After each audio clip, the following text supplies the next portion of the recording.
ప్రభునందు ప్రియ పరిశుద్ధ దేవుని కుమారులారా, దేవుని కుమార్తెలారా, యేసుక్రీస్తు ప్రశస్త నామములో మీ అందరికి వందనాలు. అలాగే దేవునికి స్తోత్రాలు.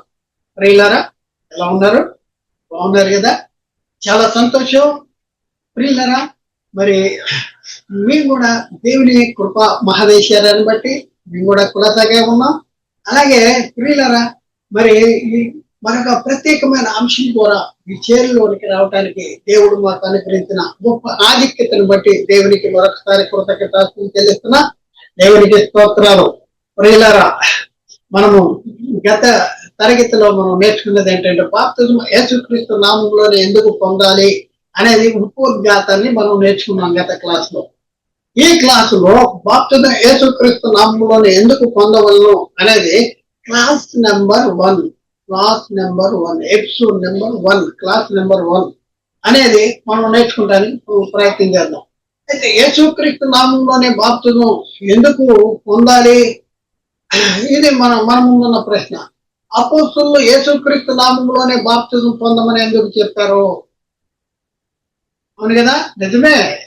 మనము బాప్తిజం యేసుక్రీస్తు నామంలోనే ఎందుకు పొందాలి మన ముందున్న ప్రశ్న. మరి ఇప్పుడు మనం ఈ రెండు సంగతులు మనం క్షుణ్ణంగా నేర్చుకోవడానికి ప్రయత్నం చేద్దాం. అపోస్తలులు యేసుక్రీస్తు నామంలో బాప్తిజం ఎందుకు పొందమని చెప్పారు అనే సంగతి ఈ రోజు మనం నేర్చుకుందాం. అలాగే మనం బాప్తిజం యేసుక్రీస్తు నామంలోనే ఎందుకు పొందవలను అనే సంగతి కూడా ఈరోజు ఈ తరగతిలో నేర్చుకోవడానికి ప్రయత్నం చేద్దాం. మనం బాప్తిజం యేసుక్రీస్తు నామంలోనే ఎందుకు పొందవలను class number 1 part 1, class number 1 part 1.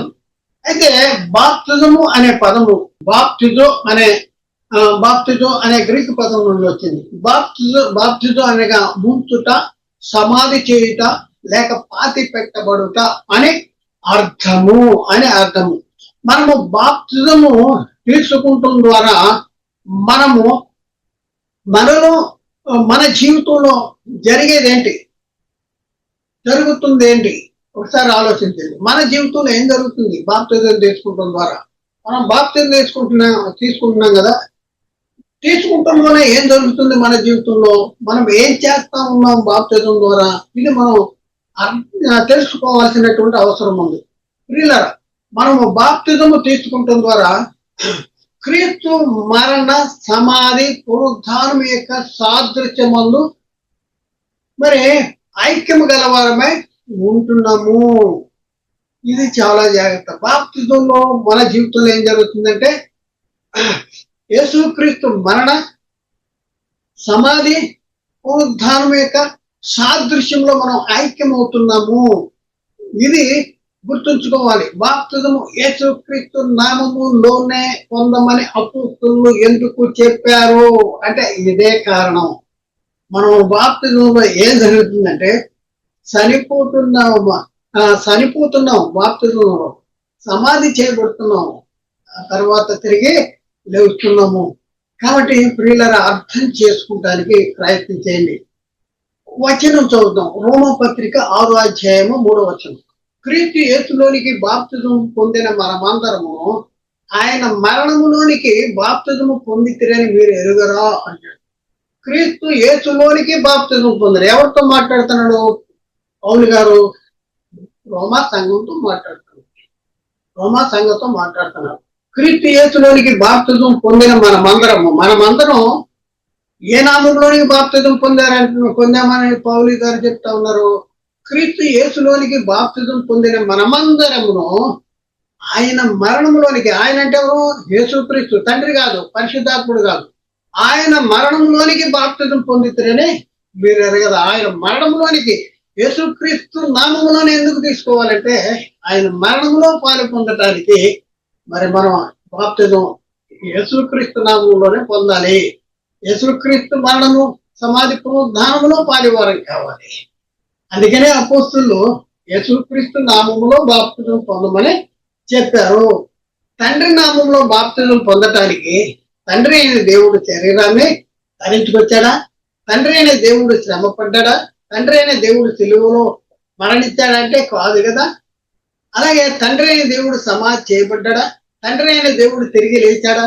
మనము తండ్రి అయిన దేవుని నామంలో బాప్తిజం తీసుకుంటానికి ఒక ప్రశ్న మన ముందు ఉంది.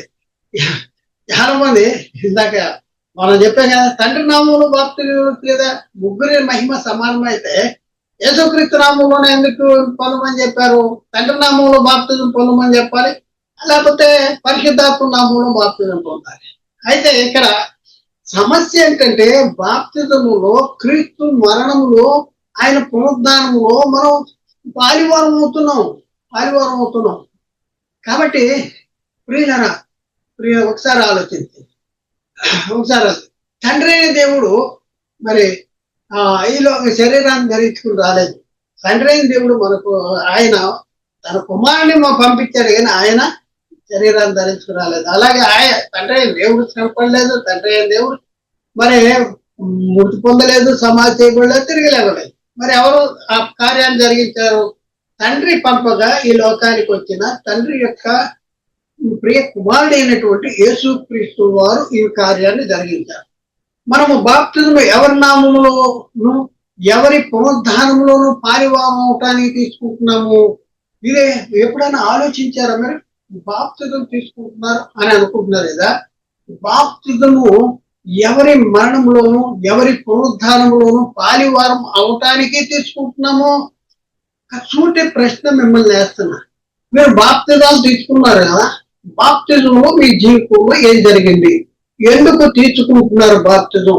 అంటే బాప్తిజములో ఎవరి మరణంలోను ఎవరి పునరుద్ధానంలోను పాలివారం అవటానికి బాప్తిజం తీసుకుంటున్నారు మీరు? సూటి ప్రశ్న. దీనికి సమాధానం మీరు చెప్పవలసిన అవసరం ఉంది. యేసుక్రీస్తు మరణంలోను యేసుక్రీస్తు పునరుద్ధానంలోను ఆదివారం అవటానికి మనము బాప్తిజము పొందుతున్నాము. అవునంటారా కాదంటారా? అంటే బాప్తిజములో ఏం జరుగుతుంది? క్రీస్తు మరణంలోను యేసుక్రీస్తు పునరుద్ధానంలోను మనం పాలివారం అవుతున్నాం. ఆ పాలివారం అవటానికే బాప్తిజము పొందుకుంటున్నాము.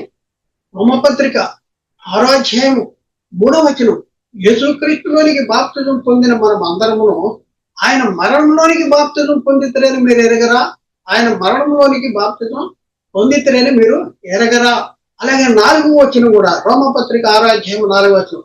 కాబట్టి తండ్రి మహిమ వలన క్రీస్తు మృతులలో నుండి ఎలాగో లేపబడెను, అలాగే మనమును నూతన జీవము పొందిన వారమే నడుచుకున్నట్లు మనము బాప్తిజము వలన మరణంలో పాలు పొందుటకై ఆయనతో కూడా పాతి పెట్టబడుతున్నాం. అంటే బాప్తిజంలో ఏం జరుగుతుందంటే మనము బాప్తిజము వలన మరణములో పాలు పొందటానికి, ఎవరి మరణంలో పాలు పొందటానికి?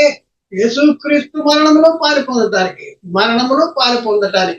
ఆయనతో కూడా పాతి పెట్టబడుతున్నాం. అంటే ఆయనతో అంటే ఎవరితో పాతి పెట్టబడుతున్నాం? యేసుక్రీస్తుతో పాతి పెట్టబడుతున్నాం. యేసుక్రీస్తు ఆయనతో కూడా పాతి పెట్టబడిపోతున్నాం. బాప్తిజంలో పాతి పెట్టబడుతున్నాం. చనిపోయాము, పాప విషయంలో చనిపోయాము. మరి చనిపోయిన మనము ఏం చేస్తున్నాం? పాతి పెట్టబడుతున్నాం. ప్రాచీన స్వభావము దాని క్రియలతో కూడా పరిస్థితి ఇచ్చేస్తున్నాం. పరిస్థితికి తిరిగి లేచిన తర్వాత నూతన జీవము గలవారంగా తిరిగి లేచేటటువంటి పరిస్థితి ఉంది. మనము బాప్తిజం వలన మరణంలో పాలు పొందటికై ఆయనతో కూడా పాతి పెట్టబడతాం. అందుకనండి యేసుక్రీస్తు నామంలో బాప్తిజం తీసుకున్నది క్రీస్తు మరణంలోను క్రీస్తు పునరుద్ధానంలోను పాలివారం అవ్వాలి. అలా పాలివారం అవటానికే యేసుక్రీస్తు నామంలో బాప్తిజం తీసుకోమని అపోస్తలులు చెప్పారు. అలాగే మనము బాప్తిజం వలన ఎవరి మరణంలో పాలు పొందుతున్నాము? మనము బాప్తిజం వలన క్రీస్తు మరణంలో పాలు పొందుతున్నాము. అవునంటారు కాదంటారు? అది కూడా నమ్ముతారా నమ్మరా? బైబిల్లో ఉంది, నమ్మాలి. మనము బాప్తిజం వల్ల ఎవరితో కూడా పాతి పెట్టబడితే, బాప్తిజం తీసుకున్నాం కదా, ఎవరితో పాతి పెట్టబడ్డాం? మనము బాప్తిజం వల్ల క్రీస్తుతో కూడా పాతి పెట్టబడ్డాం. అలాగే మనము బాప్తిజం వల్ల ఎవరి మరణములో పాలు పొందుటకై ఆయనతో కూడా పాతి పెట్టబడ్డాము అనంటే మనము బాప్తిజం వల్ల క్రీస్తు మరణంలో పాలు పొందుటకై ఆయనతో కూడా పాతి పెట్టబడ్డాము. చూడండి, ఇది చాలా జాగ్రత్తగా మీరు అర్థం చేసుకుంటానికి ప్రయత్నం చేయాలి. మనము బాప్తిజము వలన ఎవరి మరణంలో పాలు పొందటికి ఆయనతో కూడా పాతి పెట్టబడ్డాము. బాప్తిజంలో మనము బాప్తిజం వలన క్రీస్తు మరణంలో పాలు పొందటికి ఆయనతో కూడా పాతి పెట్టబడ్డాము. చూడండి, అంటే ఎవరి నామంలో బాప్తిజం తీసుకుంటే క్రీస్తుతో కూడా పాతి పెట్టబడతామో? సూటి ప్రశ్న, మీరే సమాధానం చెప్పండి. రోమపత్రిక 6:5 మరియు ఆయన మరణం యొక్క సాదృశ్యం ముందు ఆయనతో కూడా ఐక్యము గలవారమైన మన గురించి చెప్తా ఉన్నాడు. మీరు ఆయన మరణం యొక్క బాప్తిజములో ఆయనతో కూడా ఆయన మరణం యొక్క సాదృశ్యం ముందు ఆయనతో కూడా ఐక్యము గలవారం. ఎక్కడ అవుతుంది? ఆయన అంటే యేసుక్రీస్తు మరణం యొక్క సాదృశ్యం ముందు ఆయనతో కూడా ఐక్యము ఎక్కడ జరుగుతుంది అంటే బాప్తిజంలో జరుగుతుంది.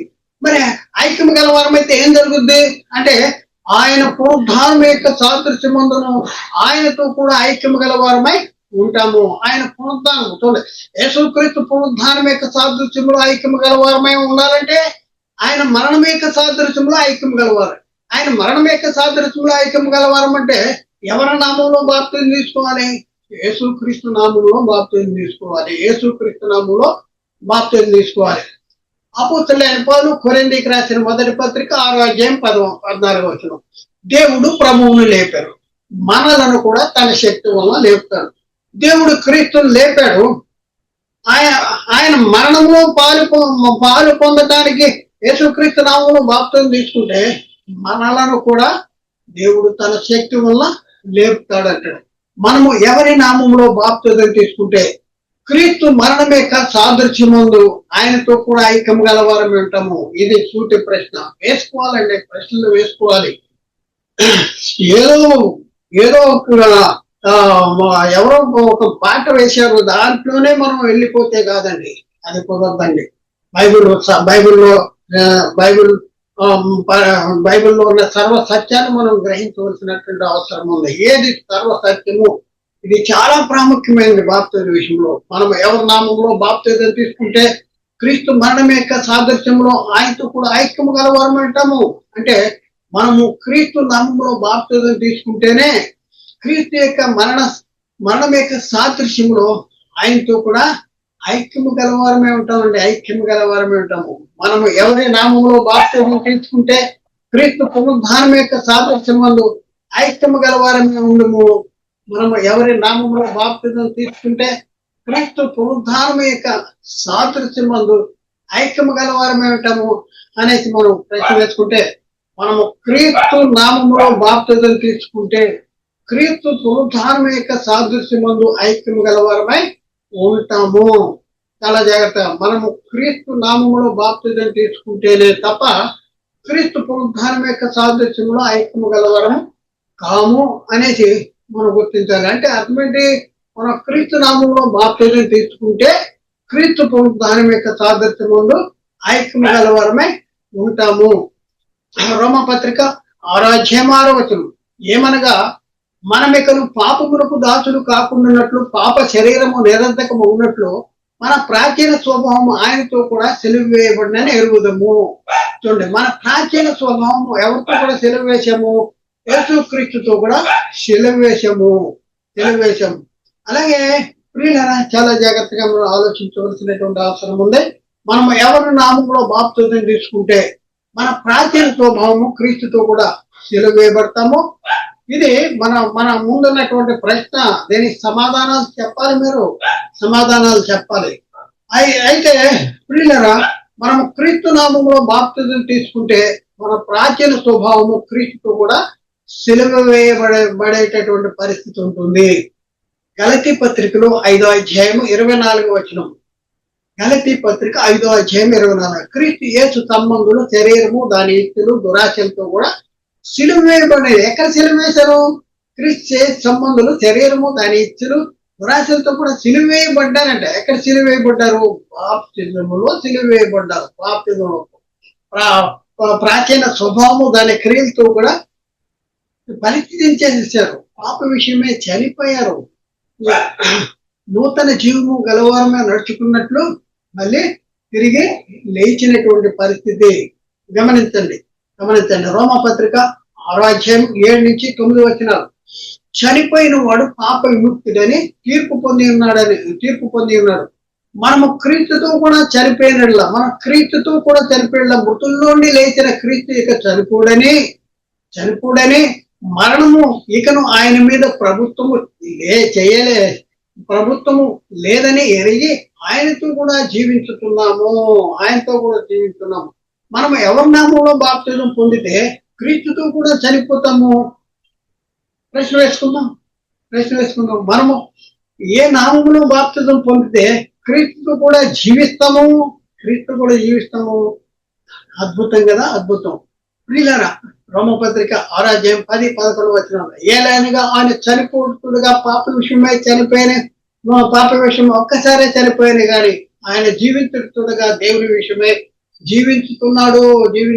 11 అటువలే మీరు పాప విషయంలో మృతులుగాను దేవుని విషయంలో క్రీస్తు యేసునందు సజీవులుగాను మిమ్మల్ని మీరే ఎంచుకునడే. పాప విషయంలో మృతులు, అలాగే క్రీస్తు యేసునందు మనం సజీవులుగా మనం ఎంచుకోవాలంటే మరి ఎవరి నామంలో బాప్తిజం తీసుకోవాలి, ఎవరి మహిమను మనం ధరించుకోవాలి. ఒకసారి గమనించవలసినటువంటి అవసరం ఉంది. ప్రియులారా, మరి అపోస్తలులు సంఘానికి చెప్పిన బోధ, ఏం బోధ చెప్పారు? యేసుక్రీస్తు నామములో బాప్తిజము ఎందుకు పొందాలి అని అడుగుతున్నటువంటి వారులారా, జాగ్రత్తగా అర్థం చేసుకోవడానికి ప్రయత్నించేయండి. అపోస్తలులు సంఘానికి చెప్పిన బోధ, యేసుక్రీస్తు నామంలో బాప్తిజం ఎందుకు పొందాలి అనేటువంటి అడుగుతున్నటువంటి వారులారా, ఇది చూడండి. రోమపత్రిక 6:3 క్రీస్తు యేసులోనికి బాప్తిజం పొందిన మనమందరమును ఆయన మరణంలోనికి బాప్తిజం పొందుతానని మీరు ఎరగరా అంటాడు. మరణంలోనికి బాప్తిజం పొందుతున్నాం, చనిపోతున్నాం. ఏ విషయంలో చనిపోతున్నాం? పాప విషయంలో చనిపోతున్నాం. శరీరేచ్ఛలతో కూడిన స్వభావాన్ని విసర్జించేటటువంటి పరిస్థితి ఉంది బాప్తిజంలో. తిరిగి లేచినప్పుడు నూతన జీవము గల వారమే తిరిగి లేస్తున్నాము.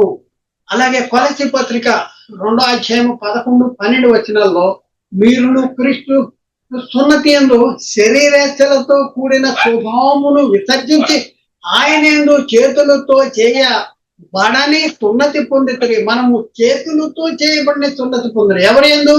క్రీస్తునందు. అంటే బాప్తిజం తీసుకోవడం ద్వారా చేతులతో చేయబడిన సున్నతి. ఇశ్రాయేలీలు చేతులతో చేయబడినటువంటి సున్నతి పొందారు. మరి ఇప్పుడు మనము బాప్తిజం తీసుకోవడం ద్వారా చేతులతో చేయబడని సున్నతి పొందుతున్నాం. ఎందుకు పొందుతున్నాం? శరీరేత్తలతో కూడిన స్వభావమును విసర్జించటానికి చేతులతో చేయబడిన సున్నతి పొందుతున్నాము. 12 మీరు బాప్తిజమునందు ఏం జరుగుతుందంటే, బాప్తిజమునందు ఆయనతో కూడా పాతి పెట్టబడిన వారే ఆయనను మృతులలోని లేపిన దేవుని ప్రభావమునందు విశ్వాసముంచడం ద్వారా ఆయనతో కూడా లేచితిరి. చూడండి, పాతి పెట్టబడుతున్నాము, తిరిగి లేవిస్తున్నాము. ఎవరి నామములో బాప్తిజం తీసుకోవాలి? ఎవరి నామంలో బాప్తిజం తీసుకుంటే క్రీస్తుతో కూడా పాతి పెట్టబడతాము. ఎవరి నామంలో బాప్తిజం తీసుకుంటే క్రీస్తుతో కూడా లేపబడతాము. చూడండి, బాప్తిజం పొందినప్పుడు ఏం జరుగుతుంది? పాతి పెట్టబడటం అని జరుగుతుంది. తిరిగి లేచినప్పుడు మరి తిరిగి మరి ఆయన ప్రభావంలో విశ్వాసం ఉంచడం ద్వారా ఆయనతో కూడా లేవుతున్నాము. కాబట్టి ప్రియులారా, బాప్తిజం అనేది చాలా ప్రాముఖ్యమైనది. అర్థం చేసుకుంటానికి ప్రయత్నం చేయండి.